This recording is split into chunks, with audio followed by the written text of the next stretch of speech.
What is going on, everybody? It is Mark Cargillo, lead faculty and CEO here at Modern Pain Care, where we make you the complete clinician. Today's episode of the Modern Pain Podcast comes from, again, shockingly, some social media observations that I guess we've been making as far as, especially on exercise. It seems like some of the, especially early career clinicians and others seem to be, I don't know, maybe missing the boat a little bit or getting a little bit too overly complicated with exercise without some of the baseline things we think clinicians probably could use to really cut the fluff and get really down to the stuff that's going to create change with their patients. But let's cue up this topic a little bit, but first talk to our partner here, Jared. How are you doing, Jared? I'm doing well, Mark. Man, I'm excited to talk about this one. I think this is a good and relevant episode that's kind of been brewing in the back of my mind for a while. I've just been making observations for a long time. It's come up on a lot of different discussions, and there's a possibility we could come across sounding like the grumpy old men, but let's try not to do that. Let's try to walk that line of nuance and not just talk about back in my day. Yeah, I'm famous for that because I realize I'll be a 20-year clinician here in the not too distant future. I mean, you got a year or two more, but it's hard to believe I've been out that. But it is a constant challenge, especially with the social media and the ability of research to hit your. We kind of spoke about that the last episode, as far as how quickly research, as if you're on the clinical front lines, you can start getting access to it the moment it's pretty much published in preprint and all that good stuff. It's not easy to keep up with that stuff. But give us a little bit of kind of background of kind of what you've been seeing and maybe kind of what stimulated the thought process on kind of what you see with the Instagram posts of exercise. It seems to be the place where a lot of clinicians want to come on and demonstrate exercises. And honestly, I'm think about what would I have been looking at and putting on social media if I was to go back the nearly 20 years and see what was I thinking back then. I'm kind of glad I didn't have social media, to be honest with you, at that point, just because my thought process, which again, is probably hopefully a sign of some good things that have happened in my career, where my thought process has surely evolved and changed significantly. But I'm just curious kind of what's been the background of today's episode that you've seen. Yeah, I would say background is, over the years, I've been pretty active on Instagram and that sort of thing, and uh, there's a general theme, and of course, not everybody follows this at all. There's some phenomenal content on Instagram that I follow, and I think that everybody should follow. But there's a general theme to be like, you have X problem, do X exercise, right? And it's like this oversimplification, and oftentimes it's well, you have this problem. Here's this kind of like fancy exercise. It's got a body blade in it, or it's got a Bosu ball, or it's got a weird use of a physio ball, or it's got some weird use of some little rehab trinket or gadget or something like that, or it's heavily focused on like sequential activation of certain muscles or something like that, as if we can really control sequential activation of muscles during everyday function or anything like that, right? So it kind of gets dubbed almost like there's exercise and then there's rehab exercise, and these are two different things. And you've got to go to a rehab specialist that knows all of the cool rehab exercises to give you to rehab your problem, and that is a different thing than like regular exercise. So with that in mind, the other day I posted on social media, I had a post that said, you can prescribe the same exact exercise 100 different ways, with 100 different doses, 100 different intensities, and 100 different rationales for 100 different patients. We don't need goofy fad rehab exercises. What we need instead is a solid critical thinking and clinical reasoning framework to follow.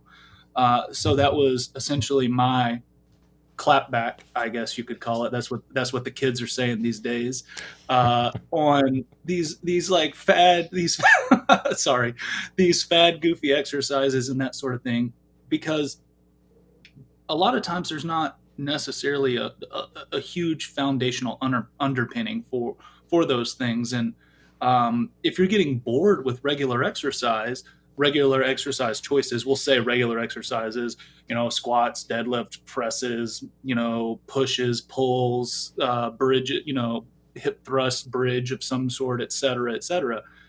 I would challenge you to say you're probably not necessarily thinking deeply enough about the underlying prescriptive components of that.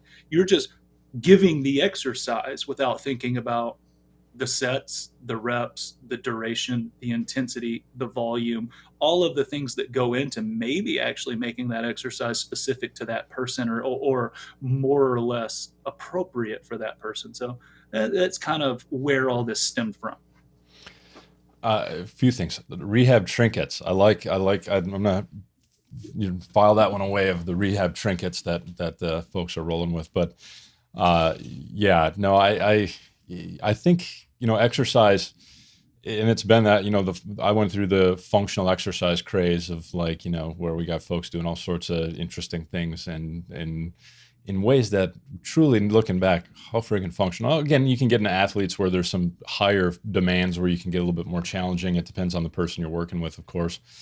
But yeah, without that foundational framework, to me, I mean, you can chase fads and Instagram, amazing looking exercises, but what's your thoughtful process that goes into prescribing that? How have you tailored it to fit it to that unique individual towards you? Or are you just pulling individuals into what you do where it's a clinician center practice where it's just, hey, I just was on the gram for 30 minutes, I got about 6 exercises, I'm gonna roll out, I'm gonna pull you into it whether you're appropriate for it or not, or I'm not gonna dose it. But I mean, I'm probably not the most exciting exercise prescriber, truly, and I don't and I shouldn't say not exciting, it's just truly, what does the person need to do in life? I don't work with a ton of, I mean, I do work with athletes from time to time, and I work with some CrossFit folks and other folks. So that I enjoy because it kind of gets my creative juices flowing of like, hey, how we have to challenge this person a little bit differently than the person who's, struggling just to navigate their way to their mailbox. And,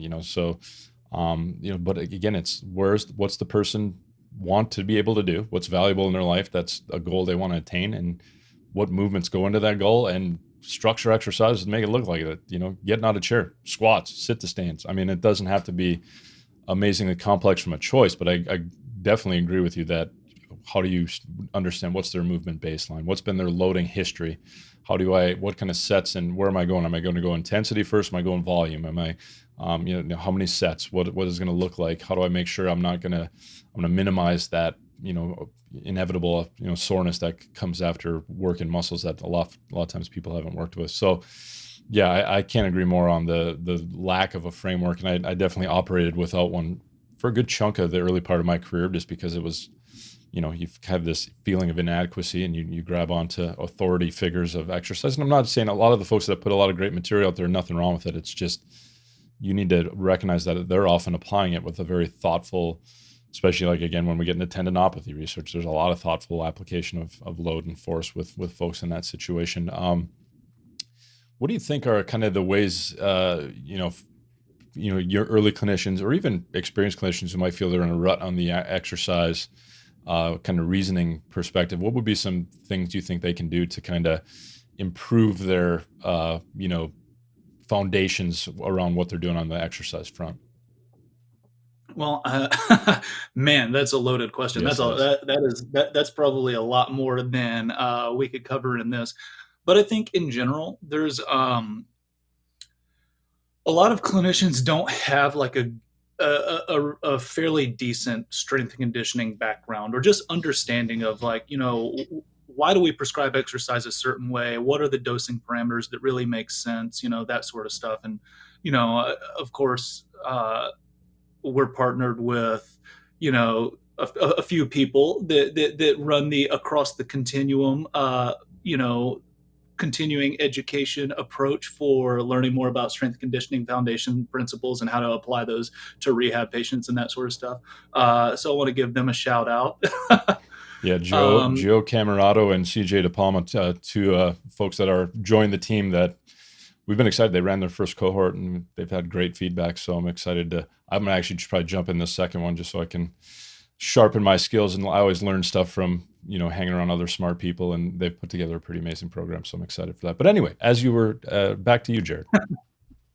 Yeah.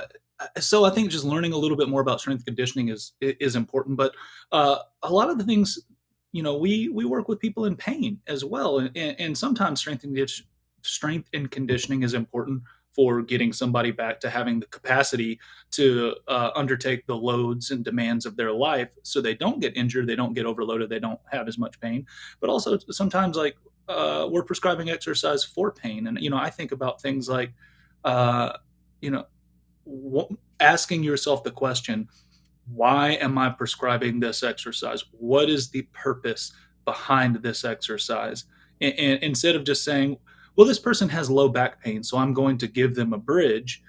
Like, a bridge is one of the most foundational exercises in PT, right? It goes back forever. Everybody does bridges of some form or another.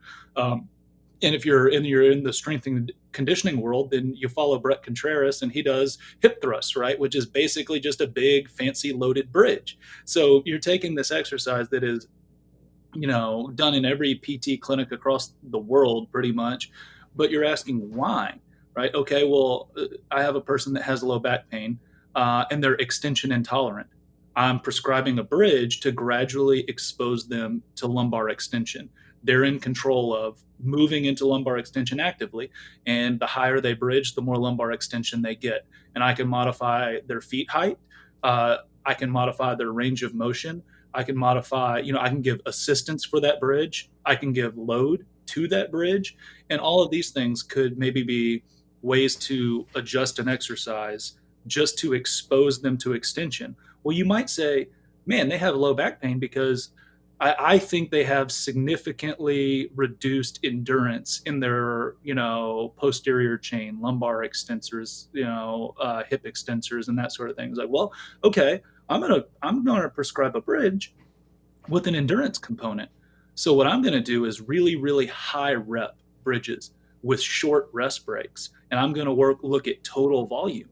And today I'm gonna try to get them to do 60 bridges. And next week I'm going to try to get them to do 70 or 80 bridges. And then week after that, I'm going to try to get them to do 100. And then we're going to reduce the rest break. And then we're going to, increase the speed. And then we're going to add in long-term holds, at the top of a bridge, so they're in a sustained position of holding extension under load, et cetera. Well, then we're going to add load to that, right? So you've got to think about, why am I prescribing this? What is my desired outcome? What is the component that I'm looking at? And then you go into parameters, whether that's load, duration, speed, intensity, volume, whatever it is, right? So then you're making the very same exact exercise extremely specific to that person that you're dealing with, instead of just saying, well, I give everybody 3 sets of 10 bridges, or I give everybody 2 sets of 20 bridges, or I give everybody, the same exact approach. It's like, well, how can I actually dose this to be sufficient for the person that I'm working with to achieve their particular goals or address their particular deficits? Yeah, and I think it comes down to is just thoughtful application of exercise too. I know, and I will speak from my experience of early in career. Sometimes it was a time filler, where I was just trying to keep above water, and that happens. I'm not saying it's never could it possibly happen, but even then, I think the more you can get reasoned with exercise, and not just where it's a switch off your brain so I can regroup thing, where it's like there's thoughtful application. Like Jared said, hey, extension intolerant, we're going to start exposing them to that extension load at a graded fashion that you can tweak those parameters like you did nicely. And you take a bridge, which again, some people are like, oh, bridge, it's so boring and doesn't, it's not going to get clicks on the gram, but it's a very foundational movement. The hip extension, is a foundational movement for a lot of functional activities. I think you can tie that to sit to stands, gait. I mean, pretty important things in the world of our patients that if we can improve, can be very life changing for them if they all of a sudden can do those activities with better endurance and less pain and all those things. And then of course, our bias is to think about what's happening from pain wise too. Where's this person at on their endogenous analgesic potential from what about their past history, what about probably presence of nociplastic pain mechanisms and different things, especially if you're working with our fibromyalgia or our widespread pain type populations. and you really hone it in on the exact person in front of you. And I think um, sometimes we get very thoughtful with, how am I going to manipulate or mobilize and do these, which again, very important. You should have reasoning with that, but you shouldn't take exercise as, let me just run through this, like this thoughtless, thing. And now again, there's times where, yeah, well, what happens if we're double booked? I think we can still do some good, care while we're double booked too. And I know, Jared, maybe we'd need to do an episode on that, because you've successfully navigated where you have two patients in the clinic at the same time, and been able to be thoughtfully applying exercise to them both at the similar time frames. So I don't know if we want to speak to that this podcast or not, but in the end, it just becomes just, again, thinking and critically thinking about what you're doing, why you're doing it, and what's the desired outcome, like Jared said. And to me, I look at exercise as the much more truly challenging thought process than, poking into pain with passive techniques. But I know that's going to harm people's egos on maybe the manual therapy front, but I honestly don't think it needs to be. I think we've overcomplicated that intervention beyond belief, to the point I think we miss the people ain't living lives and moving on beds. They're doing it off tables, where we can structure movement and exercise to really meet where they're at and move them to where they want to be, which is a lot harder and a lot more thoughtful, in my opinion, than what 15 directions we're going to try to lock something out and wiggle at a specific spot. I just don't think we're focusing on the right things when that's in our thought process. But anyway, what do you think, Jared? What are any other thoughts you have as far as you want to share with people on this topic? Man, I would just say, gosh, um, if you feel uncomfortable, about your exercise prescription and your exercise dosing, instead of going the direction of trying to just throw in, shiny new exercises, actively seek out somebody that's got a lot of exercise experience, a lot of exercise knowledge, and try to get a little bit of mentorship. Try to find somebody that you can ask questions to, ask that you can reflect on your thought processes on, because again, the exercise is different. Even though it's the same exact exercise, that bridge that we talked about, it's actually a different exercise for different people with different programming and different foundational thought processes. So, I would personally recommend, taking Scott Morrison's Sloptimal Loading class. Anything from Scott Morrison or Eric Mera, and of course Joe Camaretto and CJ DePalma are doing fantastic stuff. I don't want to only represent our partners. There are other people doing really, really great stuff. And then like Rehab to Perform, that group that Jared Boyd is associated with, they're doing great things as well. So there are various people and Ben Cormack, Ben Cormack does a good job Mm-hmm. of really diving into the components of exercise and talking about exercise for pain and goal setting and all this sort of stuff with his functional therapeutic movement course. So I mean, follow these people, read everything that they put out, try to take their courses, jump in a mentorship cohort if they have it, because that's really where you're going to get the improvement to your practice, is with more long-term mentorship. Definitely agree. I think having somebody, look at what you're doing and getting some feedback on what you're doing and how you can improve, and seeing how they're thinking about exercises and observing that they're doing in practice. I think I can't emphasize enough. That's been where my growth has really been the most, when I've been able to get feedback from those type of people. So we'll drop a link in the show notes if you want to talk to Joe or CJ about possibly jumping in their group. You can get on their interest list and have discussions with them and see if it's a good fit for you. Like I said, they just ran their first cohort and they've had a lot of great feedback. So we're excited to have them as partners.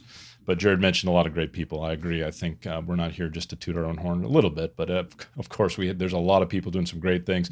I'd say Tom Goom, the running physio, and some other folks that are doing some good stuff. Adam Meekins, of course, around the shoulder. Jared Powell around the shoulder. There's just so many friggin' good people out there doing some great stuff that I think you got a lot of choices. The key is just keep your open mind, keep your critical thought process rolling. And let's try to always get better each day. And there's a lot of opportunity out there if you go search for it. So hopefully you guys got some good ideas today through the podcast to help your growth on the exercise front. But I'm going to cut today's episode off at that. Don't hesitate to reach out to Jared or I if you have any questions or comments or things you want to hear us talk about in the podcast. But until next week, we will talk to you then.